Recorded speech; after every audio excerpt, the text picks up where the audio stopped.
Corona की जो द्वितीय लहर है वो काफ़ी स्ट्रांगली हिट की है, पूरे हिंदुस्तान में हिट की है और राजस्थान राज्य के अंदर भी है और पाली ज़िले के अंदर भी काफ़ी तेज़ी से केसेस बढ़े हैं।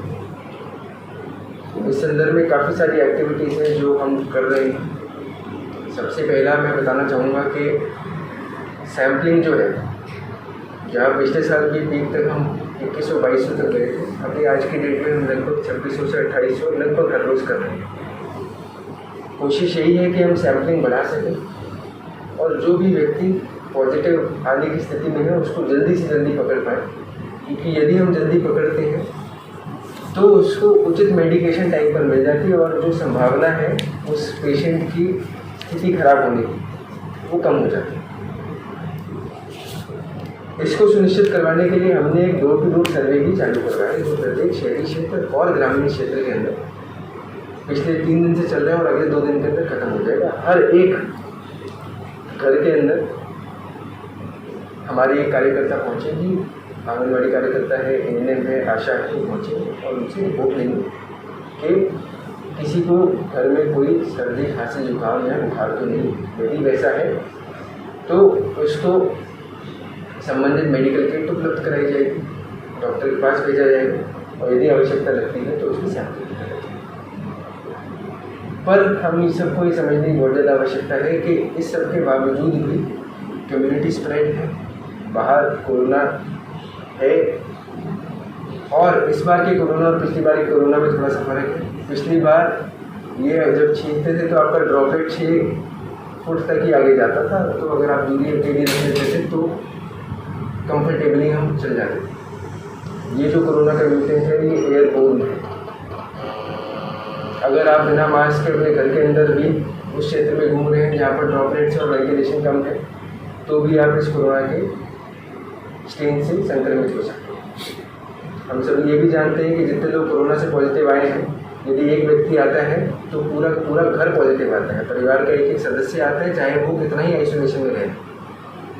इसीलिए बहुत ज़्यादा आवश्यक हो जाता है कि हमारा जो मूवमेंट है उसको रिस्ट्रिक्ट किया जाए। सरकार की तरफ से जन अनुशासन पखवाड़ा चलाया जा रहा है।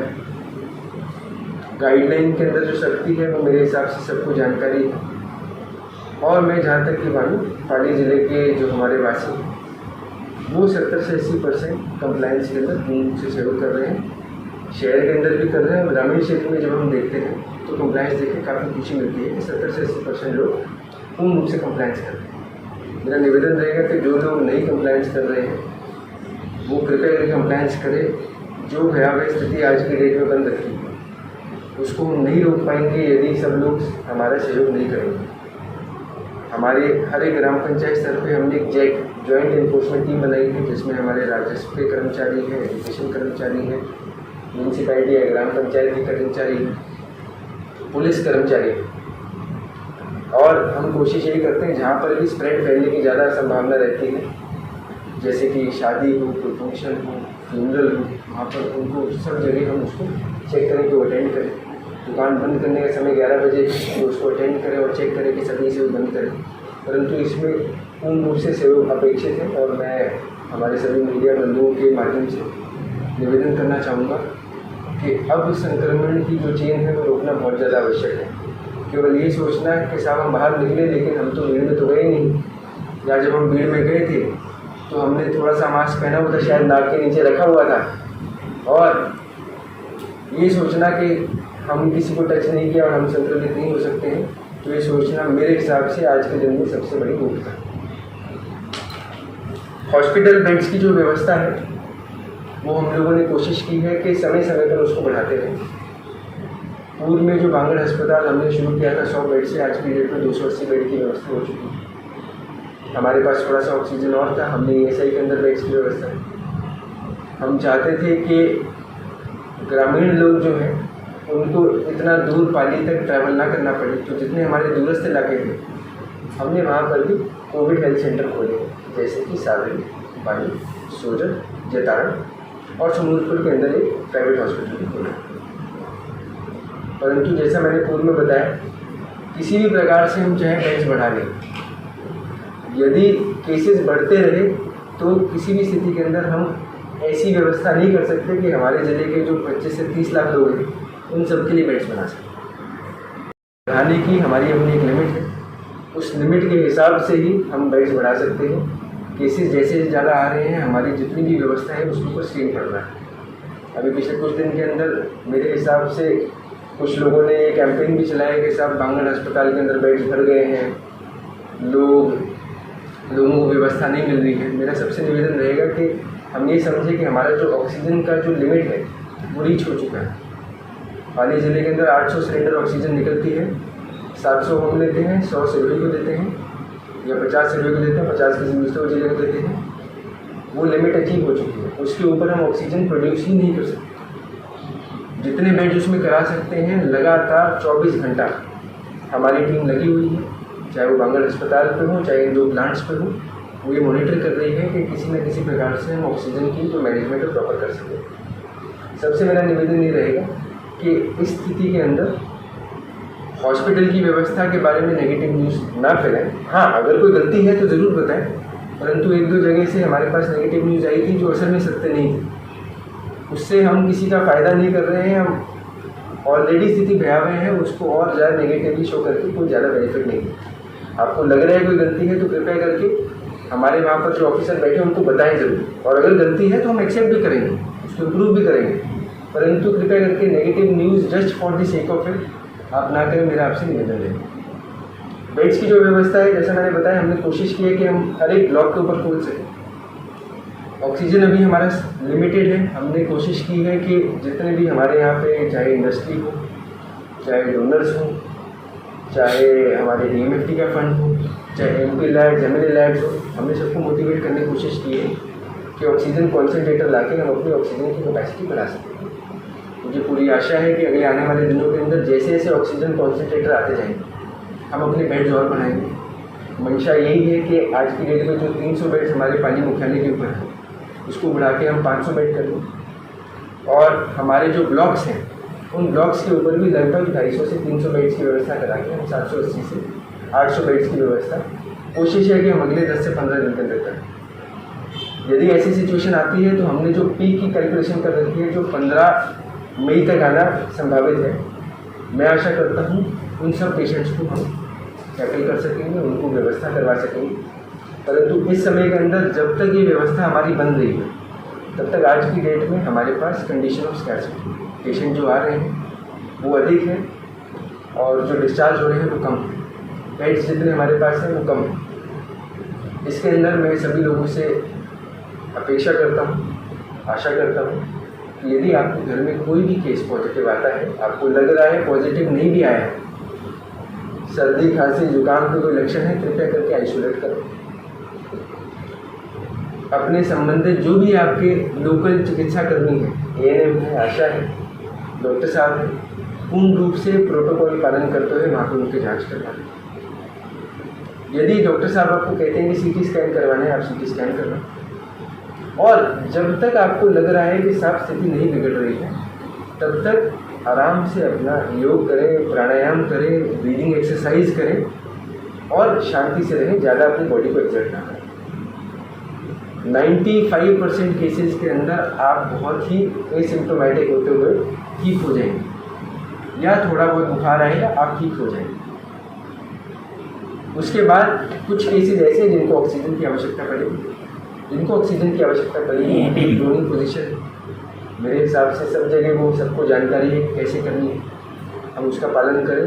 ऑक्सीजन सैचुरेशन जब तक 85-88 तक भी यदि पहुँच जाए और अगर हम ड्रोनिंग पोजीशन करते हैं तो हमें ज़बरदस्ती ऑक्सीजन सिलेंडर की तरफ नहीं दौड़ना चाहिए और कोशिश करनी चाहिए कि हम अपने आप उसको ओवरकम कर सकें। यदि उसके बाद भी स्थिति खराब हो रही है तो ज़रूर आप हॉस्पिटल कॉन्टैक्ट करें, और हॉस्पिटल कॉन्टैक्ट करने के बाद हम जितनी व्यवस्था करवा सकते हैं, हमारी पूरी कोशिश है कोई पेशेंट ना रहे, हम पूरी कोशिश करेंगे हम उनको जरूर। के साथ बांगड़ के अंदर 3 घंटा 4 घंटा लोगों को पेशेंट्स को वेट करना पड़ेगा। हमें ये भी समझना चाहिए जो वेट कर रहा है वो इसीलिए वेट कर रहा है क्योंकि अंदर कोई और सीरियस पेशेंट बैठे हुए हैं। हमने व्यवस्था ये की है कि हर एक 4 घंटे के अंदर नई रिपोर्ट लेंगे, सैचुरेशन ऑक्सीजन चेक करेंगे। जो भी व्यक्ति वहाँ पर ऐसा है जो ठीक हो गया है या ठीक होने की स्थिति में है, अगर तो पूर्ण रूप से ठीक हो गया डिस्चार्ज कर देंगे, अगर पूर्ण रूप से ठीक नहीं हुआ है परंतु स्थिति में है कि बिना ऑक्सीजन के या बहुत कम ऑक्सीजन पे चल जाए, हम उसको ASM में शिफ्ट करा के पूरी कोशिश है, जो भी आदमी हो सके उसको अंदर एंट्री करा के हमारी तरफ से पूर्ण रूप से कोशिश है।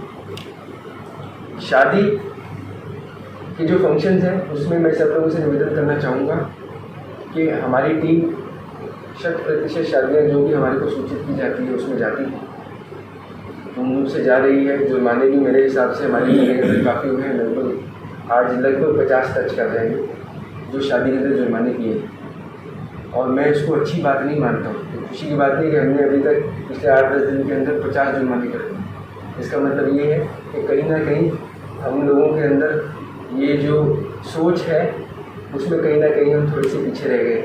ये सोचने के लिए कि ऐसी सिचुएशन के अंदर कई लोग ये बोलते हैं कि साहब ऐसा थोड़ी है कि 51 आदमी आ जाएगा तो कोरोना फैल जाएगा, 50 में नहीं फैलेगा। परंतु ये भी समझना चाहिए कि 50 के अंदर शादी हम सब मानते हैं कि बहुत ज़्यादा ऑस्पिशियस इवेंट है, हम उसको ज़ीरो नहीं करना चाहते, परंतु जितना रिस्ट्रिक्ट कर सकें उतने के अंदर हम सबको सहयोग करना चाहिए।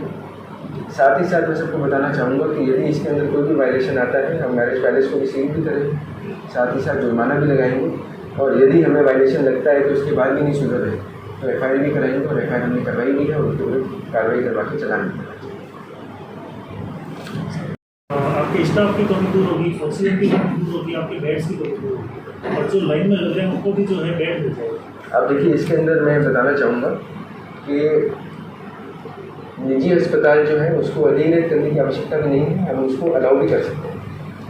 पॉइंट उसमें ये है कि वो जो ऑक्सीजन भरवा रहे हैं वो उन्हीं प्लांट से भरवा रहे हैं जिसकी सिचुएशन कैप्ड है। तो कोई भी नया बेड अगर बढ़ता है तो उसके लिए नई ऑक्सीजन हमारे पास नहीं है। जहाँ तक की बात स्टाफ की है, स्टाफ के अंदर मैं आपको बताना चाहूँगा, हमारे यहाँ पे 3 या 4 नर्सिंग कॉलेज थे, उनके सबके फाइनल ईयर के स्टूडेंट्स के बच्चों को हमारी तरफ चिट्ठी गई। उन बच्चों को यहाँ पर ट्रेनिंग के अंदर बांगल में भी काम कर रहे हैं, बाकी हॉस्पिटल में भी काम कर रहे हैं। LTs के लिए लैब टेक्नीशियंस के लिए कॉलेज था, उसके लिए डिमांड गई।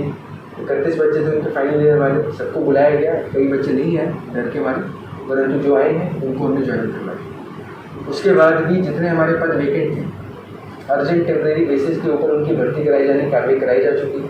अभी तक 11 डॉक्टर भर्ती कराए जा चुके हैं ऑलरेडी, और हमने प्रेस नोट भी निकाला है आपके मार्फत, अखबार में आया भी।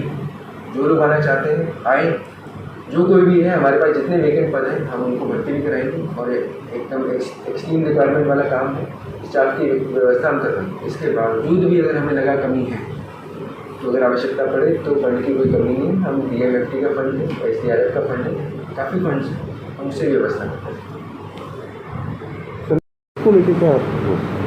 इसके लिए CMHO कार्यालय से एक फ्लाइंग दल बनता है, मैं एक बार उसको रिव्यू कर लूँगा कि वो जो फ्लाइंग दल है वो अपना काम करे, और अगर कोई ऐसा इस समय काम कर रहा है, हमें कोई सूचना भी देता है, हम उसको भी चेक करवाएंगे, और बाकी हम अपनी तरफ से भी जो निगरानी है उसको बढ़ाए जाने के निर्देश देंगे।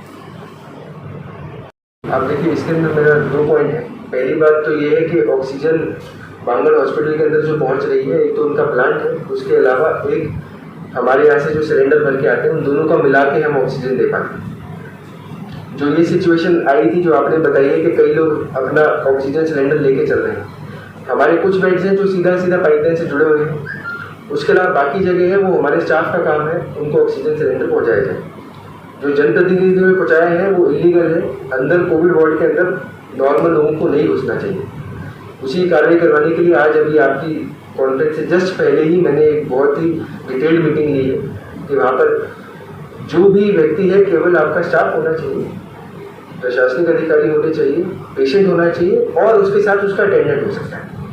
बाकी जो लोग हैं उसका हमारे को रिस्ट्रिक्शन करना पड़ेगा। एक तरीके से वो गलत था। बाकी जो आप कह रहे हैं इस आप सिलेंडर उठा ही रहे हैं वो गलत है।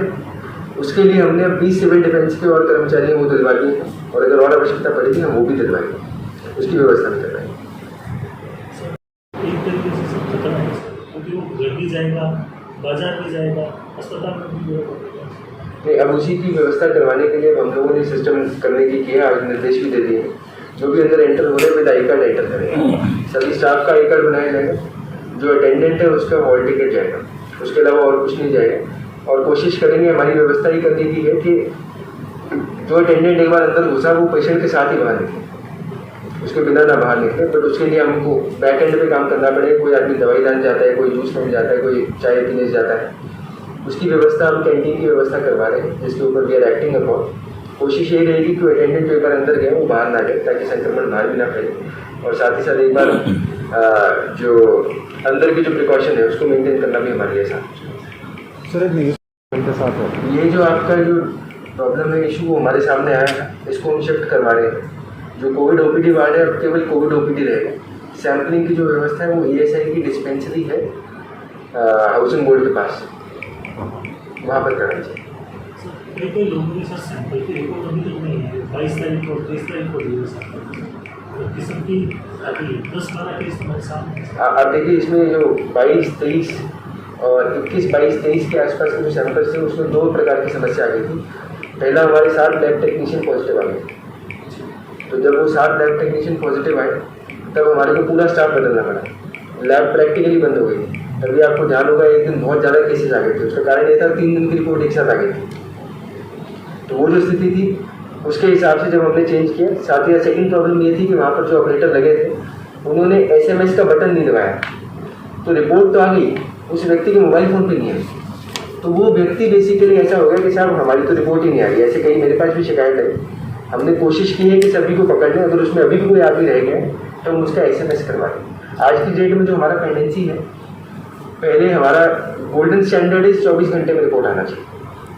अभी हम उस गोल्डन स्टैंडर्ड पे नहीं हैं, क्योंकि हम सैंपल काफ़ी ज़्यादा कर रहे हैं। अभी 48 घंटे का रिपोर्ट आ रहा है। कोशिश यही है किस हिसाब से हम इसको और स्ट्रीमलाइन कर सकें। पहले 48 से 36 पे है और फिर 36 से 24 के अंदर है। वो पूरी कोशिश जारी है। जो भी अपग्रेडेशन करना है हम अपनी तरफ से करवा भी रहे हैं। तो रेगुलरली मेडिकल कॉलेज से हम टच में।